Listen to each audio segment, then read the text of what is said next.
cia mwanya nĩ gũcoka na ndĩrehoka nĩ ũrathiĩ na mbere wega. Pesh Kenya nĩ mũirĩtu wa ndini ya Gĩkũrinũ na nĩ mũirĩtu wendete kuonania maũndũ megiĩ ũthaka na nĩ content creator, na nĩ akorwo agĩthekerera Karagu Muraya kũrĩa gwa social media na atũma andũ makorwo makĩaria mũno thĩ wa comment section ya Karagu wa Muraya thutha wake gũkorwo akĩrutũrũrwo kĩremba na akorwo agĩposti mbica ĩyo.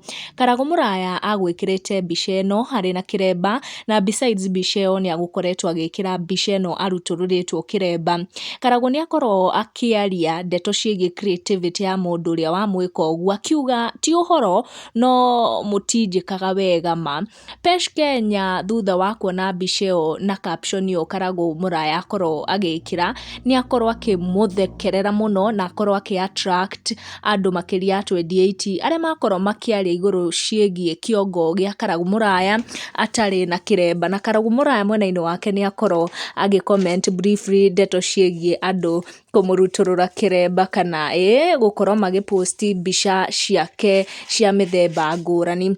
Pesh Kenya mwena-inĩ wake nĩ akoretwo agĩcanjamũra arĩa mamũrũmagĩrĩra on social media thutha wa gũkorwo akĩanĩrĩra atĩ she's pregnant, na nĩ akorirwo agĩ-surprise mũthuri wake na ndeto icio na agĩkorwo agĩkena mũno na magĩkenanĩra hamwe.